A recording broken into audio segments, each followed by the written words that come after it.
You are listening to That Big CEO Energy, where we talk all things business, life, marriage to create an impactful community, teaching you how to lead your life and your business with compassion and strength.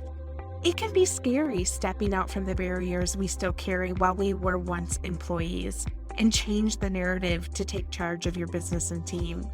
This podcast is a place for you to come to learn to do just that. From personal experiences, interviewing new friends, I hope that you will tune in to listen all that living that big CEO energy can offer you and your business. I'm your host, Callie, entrepreneur and fractional COO. Let's jump in. This is the transition that no one talks about. The transition of moving from someone who is the caregiver to the empty nester and preparing for your children to go out and be beings into the world.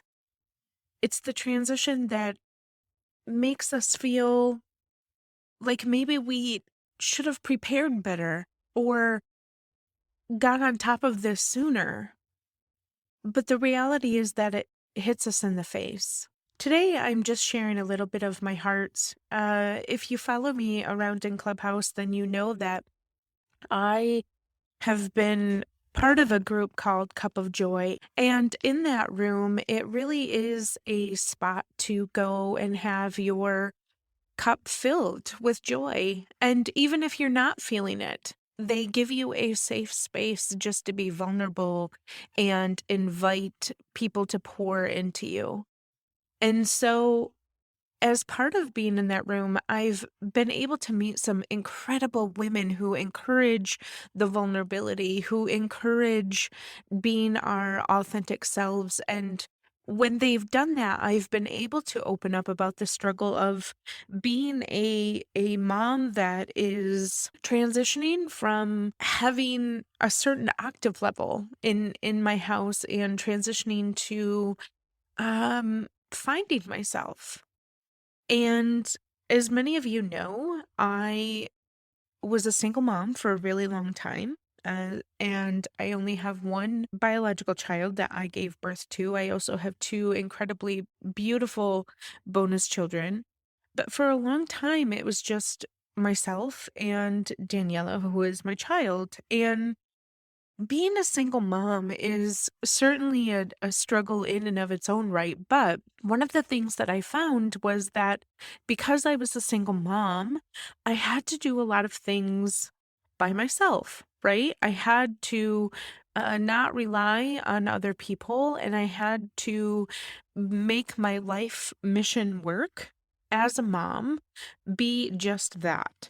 And so part of what happens, and I think it's really unintentional, is that when you continue to give yourself 100% to being a mom or caring for other people, if you are a caregiver, it's really easy just to lose yourself.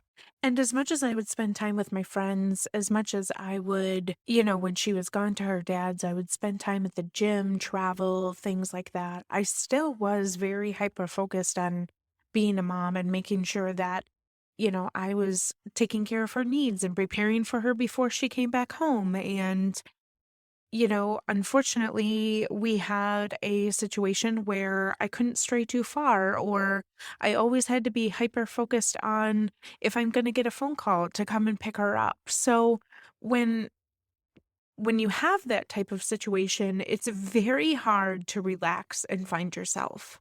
And, part of having a only child and part of being a mom to one child is you create a very independent child.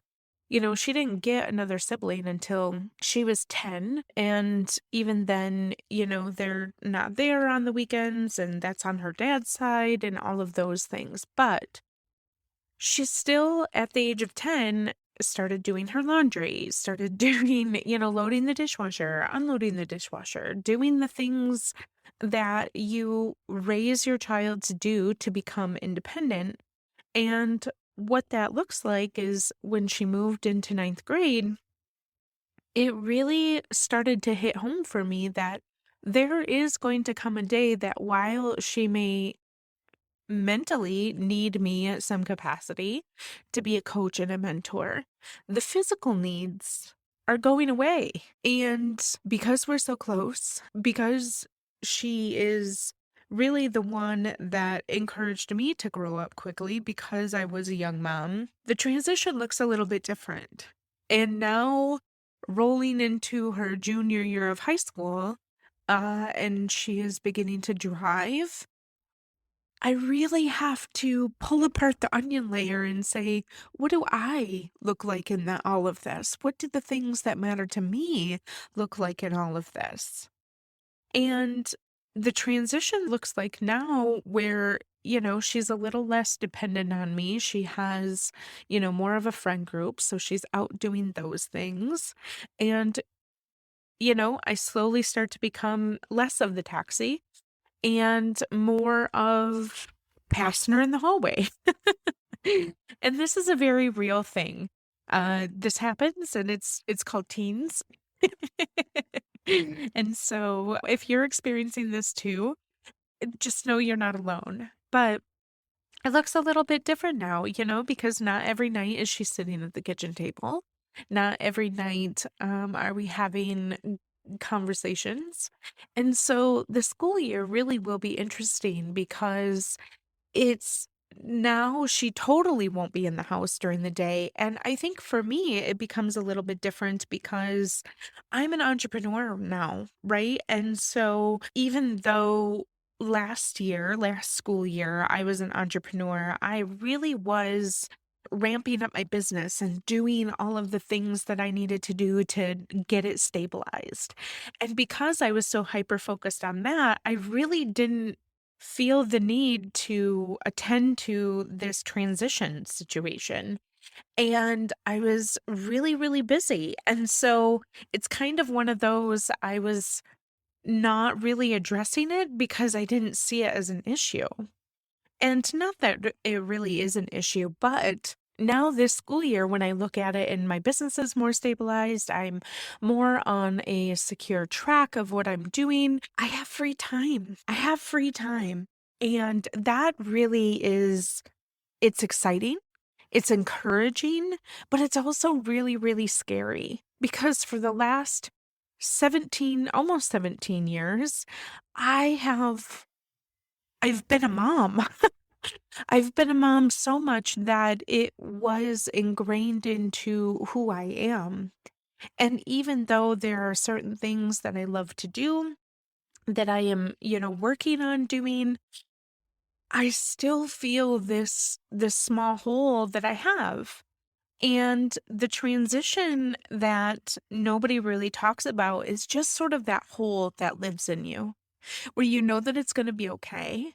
You know that you've done a really, really good job and they're set up for success. And when the kids go off to college or they move out or whatever path of life that they have, you're going to be okay. But it's scary and it's new. And then the feeling of, am I too old to do X, Y, and Z comes creeping in. And while I would say no, we all know that there's a lot of things that, the older we are, the harder we fall kind of situation. But at the end of the day, I think one of the things that I am doing to help myself is to try something new every quarter. So this year, one of my goals was to experience something new or do something different once a quarter. And I really think that's been really, really helpful for me to sort of unpack what is happening, but then also get my brain engaged so that it's ready and prepared for change. Because if I'm continuing to find new things, I know that I will already be on the path to continue to do that. So when she moves out, when she goes to college, I'm able to continue to work on myself and to do the things that I really love. So that's what I'm doing right now to help myself make this transition. And one of the things that I have learned to take up as new is to ride a motorcycle. And as much as it's been really, really scary, I have to thank my husband because he is the most patient and kind individual. So learning how to do this with him is really exciting. And so finding and creating a little bucket list for yourself really helps you break the barrier of, oh my goodness, what do I do now? And preparing yourself for the transition looks like maybe some self talk exercises or, finding a person of counsel that you can speak with to help you transition or get into a local group of individuals that are also walking through the same thing. Having a community of people that understand what you are walking through is really important for your success in this new transition, if you are going through this. And so it was just on my heart this morning to share a little bit of this scary transition and what it's looking like for me while I'm super excited and I'm encouraged that, I kept this human being alive for this long. Pat on our backs for that, first of all. If you're a mom of teenagers and you're getting towards the end of the school year life, you kept them alive. And that is something to be incredibly proud of at this point in our life. And so it just looks different. Life looks different. It looks encouraging. And I am so very thankful that I get to walk this life with her and see it in a new way and work through this new phase of life as she continues to get older. And also just sort of let out the rope, right? Just continue to let out the rope and understand that you're creating an independent person. I think for me, that's the beauty in all of this. And it's not only creating an independent person for your child, it's creating you as an independent person that you get to now show up and be yourself and learn something new. So I'm encouraged by all of the moms that I meet that have the empty nest and have tons of wisdom. So I thank them for this, and I thank them for always giving back to me as a mom who continues to struggle. But if you are struggling, just know that it's okay. And there is time and space for you to heal. And I think one of the things that I would have maybe done differently is not lost myself in the midst of parenting. And that's a really, really hard thing to do. And it's a balance. But at the end of the day, being able to get ahead of this in the space and time that I have now is also encouraging. So recognizing that what you've done up until this point is good and it's good enough helps us get over the bridge to understanding that we are still an individual and we still get to be our own person in the midst of also being a parent. So I hope that this was helpful to you. And if you are in this space, just know that you are being held and there is space for you here. And remember, you are stronger than you think. Thanks for listening to That Big CEO Energy. If you heard something today that helped you, I would love it if you would leave a review and share it with your friends. This helps more people like you become inspired just like you are. If you would like to learn more about how I can help you streamline and position your business for growth or lead your business as a CEO, feel free to jump into the show notes with all of the links to find me, and don't forget to head over to Instagram so we can be pals.